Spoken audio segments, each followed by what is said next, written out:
No news only views. दोस्तों, किसी भी राज्य या किसी भी देश के विकास में शिक्षा का एक बड़ा योगदान होता है। लेकिन अभी देखा जाए तो बीते 10 से 15 वर्षों में मध्य प्रदेश की शिक्षा की स्थिति बहुत ही दयनीय है। लगभग 569 सरकारी महाविद्यालय हैं, जिनमें 64% शिक्षक जो है नहीं है, पद रिक्त हैं। बहुत सारे आंकड़े हैं। डॉक्टर ध्रुव दीक्षित हैं, जो कि बीते 38 वर्षों से शिक्षा के क्षेत्र से जुड़े हैं। उनसे जब हमारी मुलाकात हुई थी तो उन्होंने जो आंकड़े दिए थे वो चौंकाने वाले थे, जिसमें एक महत्वपूर्ण आंकड़ा ये है कि सरकार अपनी वाहवाही के लिए जगह जगह विश्वविद्यालय खोल रही है। ऐसे 6-7 विश्वविद्यालय मध्य प्रदेश में खोले गए। छिंदवाड़ा, छतरपुर, उज्जैन, गुना, खरगोन, अलग अलग क्षेत्रों में। और इन महाविद्यालयों में कुलपतियों की नियुक्ति भी हो गई। कुलपति यानी कुलगुरु हमारे मुख्यमंत्री डॉक्टर मोहन यादव ने ये नाम बदल दिया है, इसलिए फिर से हम आपसे कहें कि कुलगुरु के पद बाकायदा भर दिए गए, लेकिन वहाँ शिक्षक नहीं है। और अगर ऐसे देखा जाए तो प्रति माह ये अलग अलग महाविश्वविद्यालय जो खोल दिए गए हैं उन पे हर कुलपति पे लगभग 4 लाख रुपए खर्च हो रहे हैं। इस तरीके से देखें तो 28 से 30 लाख रुपए केवल कुलगुरु के नाम की पट्टिका पर खर्च हो रहे हैं। वहां शिक्षक नहीं है, पद रिक्त डले हैं। न जाने किस बात पर वो महाविद्यालय विश्वविद्यालय संचालित हो रहे हैं, जहां पद नहीं है और सब कुछ भगवान भरोसे है। बहुत कुछ समझने की जरूरत है कि जब शिक्षा के क्षेत्र में ये हो रहा हो, और वो भी तब जब हमारे मुख्यमंत्री शिवराज सिंह की सरकार में, जब पूर्व मुख्यमंत्री शिवराज सिंह थे, उस दौर में उच्च शिक्षा मंत्री थे और शिक्षा के क्षेत्र में व्यापक स्थितियों से वो न सिर्फ ज्ञात हैं उनको, बल्कि जानते हैं कि किस स्थिति में है मध्य प्रदेश में शिक्षा की जो नीतियां बनाई जा रही हैं, जिस तरीके की स्थितियां हैं। पीएम श्री कॉलेज खोले जा रहे हैं और संदीपनी महाविद्यालय, संदीपनी स्कूल जैसी व्यवस्थाएं भी हो रही हैं। तो आंकड़े अगर आप समझें उनको, तो आप भी समझेंगे कि शिक्षा के क्षेत्र में सिर्फ दिखावा हो रहा है। मैं आपको कुछ आंकड़े बता रहा हूं मध्य प्रदेश के संदर्भ में अपन बात करें, चूंकि और मैं शिक्षा जगत से जुड़ा हूं, पिछले 38 साल से कॉलेज में पढ़ा रहा हूं। तो कुछ आंकड़े बताता हूं। देखिए, हमारे यहाँ 569 सरकारी कॉलेज हैं, जिसमें 64% स्थायी शिक्षक नहीं।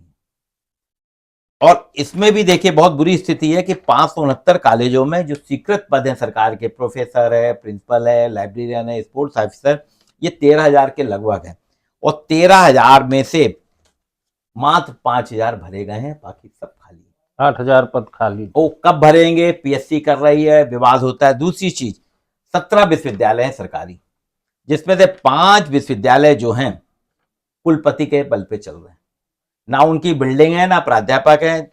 आपको नाम भी गिना सकता हूं मैं उसमें। छिंदवाड़ा है, छतरपुर है, पाणिनि विश्वविद्यालय उज्जैन है, सागर में रानी अवंतीबाई विश्वविद्यालय है, खरगोन में टंटिया भील है, और गुना में एक और जनजाति। तो ये, और महू, इनमें 0 है। महू में सिर्फ 6 है, इधर उधर के शिक्षक लाए, वहां के नहीं है। और पाणिनि में 6 लोग हैं, वो भी संस्कृत के टीचर हैं। बाकी ये सारे विश्वविद्यालय जो हैं, मैं तो कह रहा हूं आपने खोले ही गलत, इनको तत्काल बंद कर दिया जाए। जो आपके चल रहे थे विश्वविद्यालय, उसका फंड भी आपने डाइवर्ट कर दिया। रानी दुर्गावती विश्वविद्यालय में 160 स्वीकृत पद हैं, जिसमें 17 शिक्षक हैं, कुलपति जी चल रहे हैं बस। बाकी शिक्षक ही नहीं है, आपके कोई भी कोर्स ही नहीं हो पा रहे हैं। और ये जो 7 विश्वविद्यालय बताए, छिंदवाड़ा, छतरपुर, पाणिनि, सागर, खरगोन, गुना, महू, आपने इसका फंड तो कर रहे हैं बहुत, लेकिन जब यहाँ शिक्षक नहीं है, यहाँ चपरासी नहीं, यहाँ रजिस्ट्रार नहीं, यहाँ डिप्टी रजिस्ट्रार नहीं, क्लर्क नहीं, एक कुलपति पे आप औसतन अगर देखा जाए 7 विश्वविद्यालय, एक कुलपति पे गाड़ी, आवास का भत्ता, टेलीफोन, ये सब मिला के और सैलरी जो है उसको 4 लाख के आसपास बनती है। अब 7 विश्वविद्यालय के 7 कुलपति 7 चौकों 28 लाख सिर्फ एक महीने खाली अपने नाम की पट्टिका कि मैं फलाना फलाना वाइस चांसलर हूं इस कुलपति का, इस विश्वविद्यालय का। अब वो 28 लाख वास्तव में अगर किसी जरूरतमंद को मिल जाते तो कुछ फायदा होता है। और एक चीज और बता रहा हूं, सरकार क्या कर रही है। रानी दुर्गावती विश्वविद्यालय में रेगुलर शिक्षक 160 में से सिर्फ 17 हैं और बाकी जगह भी यही स्थिति है। मेडिकल विश्वविद्यालय तो आप में से ज्यादा जानते हैं, वहां स्थायी शिक्षक गिनती के हैं, मतलब आप 10 से ऊपर नहीं जाएंगे। 10 से ऊपर नहीं है। अब यहां सरकार क्या कर रही है कि जो अतिथि व्याख्याता हैं उनको कह रही हम रेगुलर करेंगे। आप भी खुश हुए ना कि रेगुलर करेंगे, कैसे रेगुलर करेंगे? उनको कह रहे हैं हम 60,000 रुपए मासिक वेतन पे फिक्स सैलरी पे रेगुलर करेंगे और अगर परफॉर्मेंस अच्छी हुई तो साल में 2 या 3% सैलरी बढ़ाएंगे। अब 60,000 रुपए कर रहे हैं, उसकी 2% वृद्धि आप खुद सोच सकते हैं कितनी होगी और महंगाई कितनी बढ़ती है, महंगाई कितनी बढ़ रही है आप भी बताइए। है कि कम से कम 15% महंगाई बढ़ जाती है साल में, 15 से ज्यादा ही बढ़ जाती है, 18 के ऊपर जाती है ना। और आप कह रहे हो कि हम 2 या 3% महंगाई बढ़ाएंगे और उनको कह रहे हैं कि बाकी चीजें वही रहेंगी, आपको सैलरी इतनी मिलेगी और जैसे ही आप 65 साल के होंगे आप सेवानिवृत्त हो जाएंगे, ना आपको ग्रेच्युटी मिलेगी ना पेंशन मिलेगी।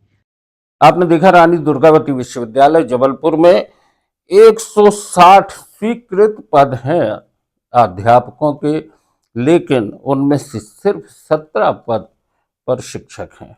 बाकी सब अतिथि व्याख्याताओं की दम पर है और अतिथि व्याख्याताओं की स्थिति ये है कि उन्हें 60,000 रुपया मासिक पर उनको रखा जाएगा और हर बार हर वर्ष 2 या 3% उनका महंगाई भत्ता भी मिलेगा। लेकिन 65 की उम्र में जब वो रिटायर होंगे तो ना उन्हें पेंशन मिलेगी ना ग्रेच्युटी मिलेगी। तो ये स्थिति है, आप समझ सकते हैं कि हमारे मध्य प्रदेश की शिक्षा कहाँ जा रही है। और जैसा कि डॉक्टर ध्रुव दीक्षित ने कहा कि शिक्षा जीरो होती जा रही है।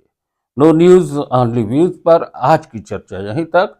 आप हमारे चैनल को लगातार देखते रहें, सब्सक्राइब करें और लाइक करें, शेयर भी करें। बहुत बहुत धन्यवाद।